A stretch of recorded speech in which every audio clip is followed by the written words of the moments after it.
అందరికీ నమస్కారం. రంగుల పండుగ హోలీ ఏటా వచ్చినట్టే ఈ సంవత్సరం కూడా రాబోతున్నది. ఈ పండుగలో సంబరాలు జరుపుకోవడం అందరికీ ఇష్టమే. అందరికీ ఎంతో ఎక్కువ మక్కువైన పండుగ ఇది.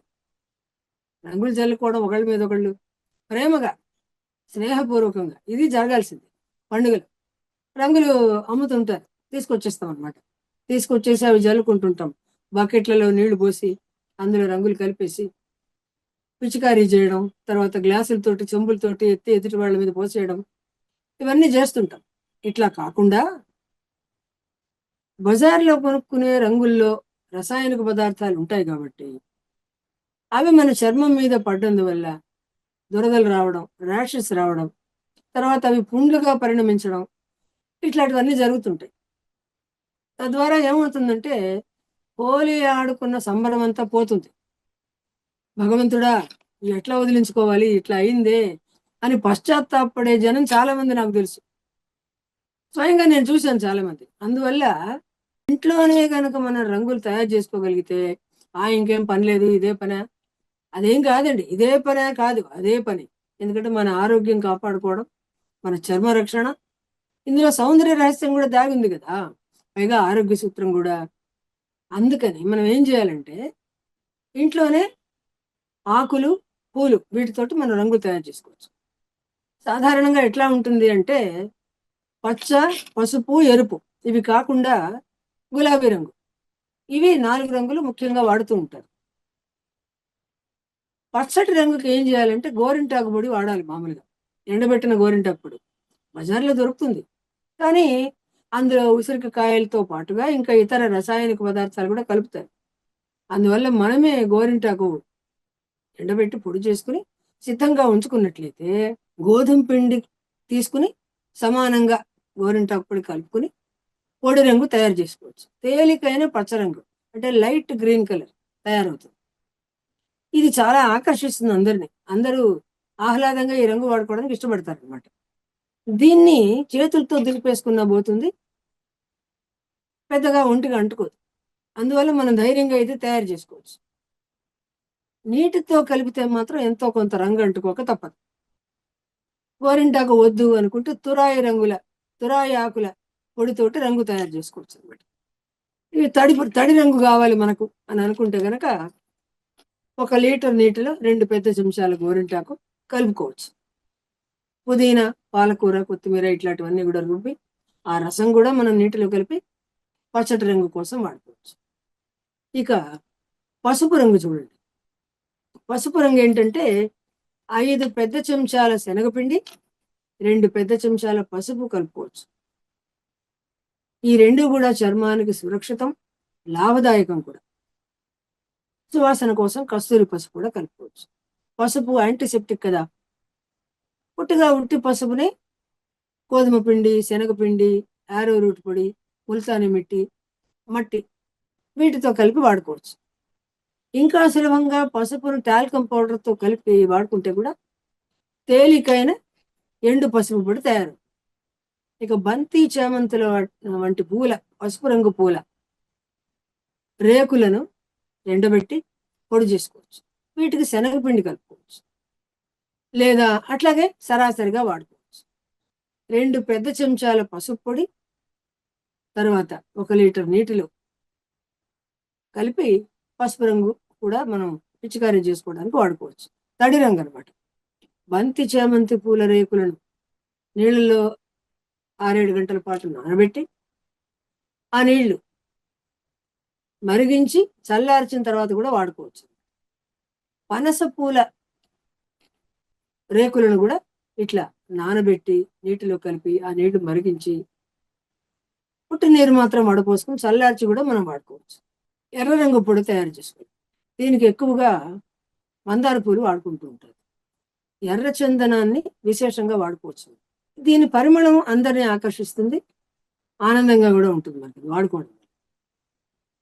ఈ ఎరుపు రంగుకి పనస పూల రేకులను కూడా మనం వాడుకోవచ్చు. ఎర్రచందనం పొడిని 2 చిన్న చెంచాల ఎర్రచందనం పొడిని నీటిలో కలుపుకొని చక్కగా వాడుకోవచ్చు అనమాట. అన్ని కూడా మరగబెట్టి చల్లార్చి తర్వాత వాడుకోవచ్చు. ముదురు నారింజ రంగు, ముదురు ఎరుపున్న నారింజ రంగు అంటే డార్క్ ఆరెంజ్. అట్లాంటి దానికి ఒక చిటికెడు సున్నం, నిమ్మకాయ తొక్కల పొడి, 2 పెద్ద చెంచాల పసుపు, తర్వాత 4-5 చెంచాల మందార పూల రసం. ఇవి కూడా మనం వాడుకోవచ్చు. మందార పూలు పసుపు రంగు కూడా దొరుకుతాయి కాబట్టి పసుపు రంగులో అది కూడా వాడుకోవచ్చు. ఎర్ర రంగులో ఎర్ర రంగు మందార పూల రసం వాడుకోవచ్చు. తాంబూలంలో కూడా మనం సున్నం వాడుకుంటూ ఉంటాం కదా. ఎక్కువ వాడితే గనక నోరు పొక్కిపోతుంది కాబట్టి తాంబూలం వేసుకునే వాళ్ళు 2-3 ఆకులు వేసుకునే వాళ్ళు ఒకటే ఆకుకు తేలిగ్గా పట్టిస్తారు నోరు పొక్కిపోకుండా. అందుకనే ఇక్కడ చిటికెడు సున్నం మాత్రమే చెప్పారు. ఇప్పుడు మనం పెళ్లిళ్ళు లేకపోతే ఏదైనా పేరెంటాలు జరుగుతున్నాయి, అట్లాంటప్పుడు వసంతం కావాలి, పిల్లలకి దిష్టి తీయాలి, లేదా భగవంతుడికి హారతి చేయాలి అనుకుంటే వసంతం తయారు చేసుకుంటాం కదా, ఆ వసంతం అన్నమాట ఇది.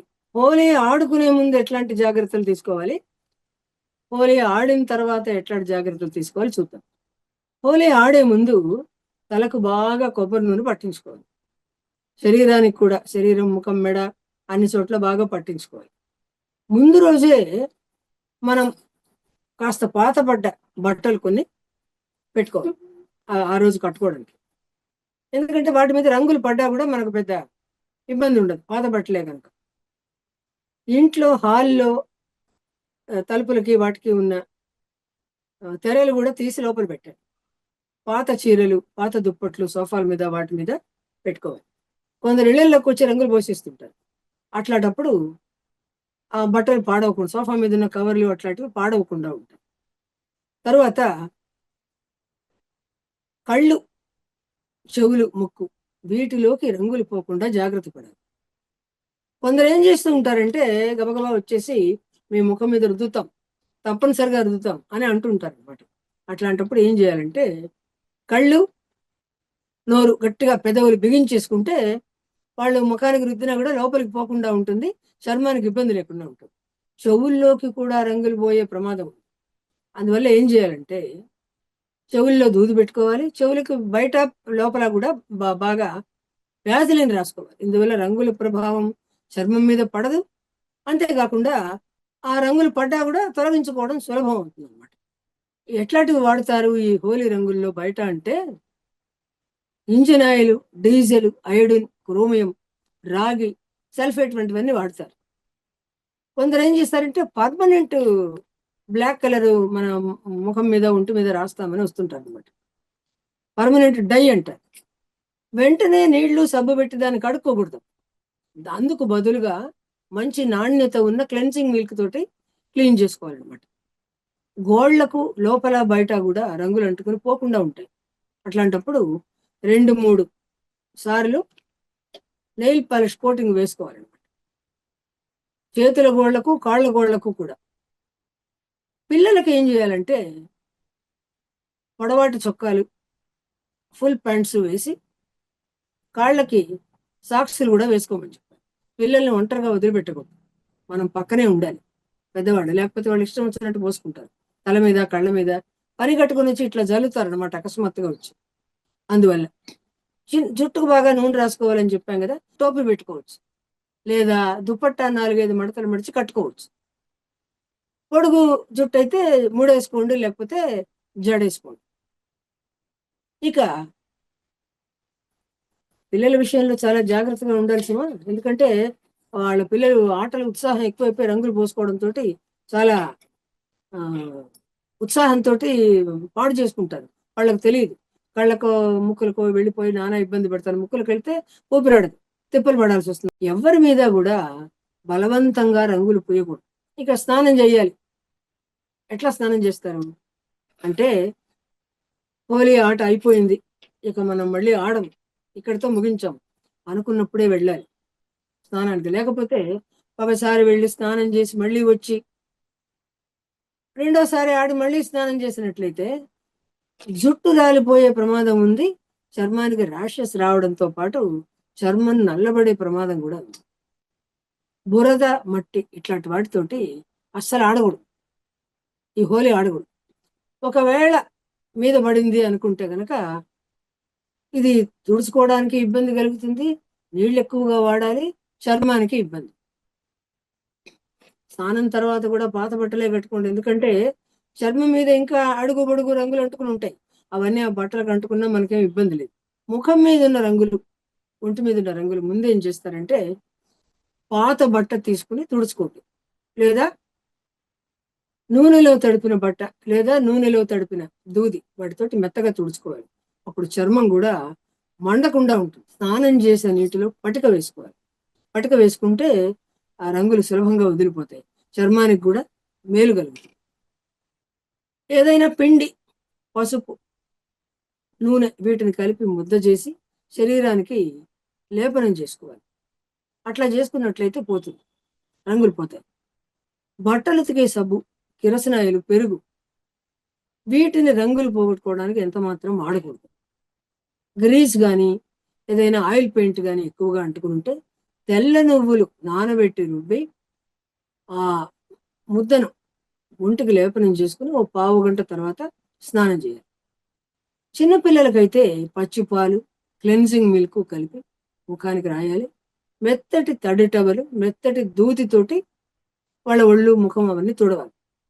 పెరుగు, శనగపిండి, మీగడ వీటిని కలిపి ముద్ద చేసి ఆ లేపనాన్ని శరీరానికి పట్టించుకుని వీటితో కూడా రంగులు పోయేలాగా చేసుకోవచ్చు.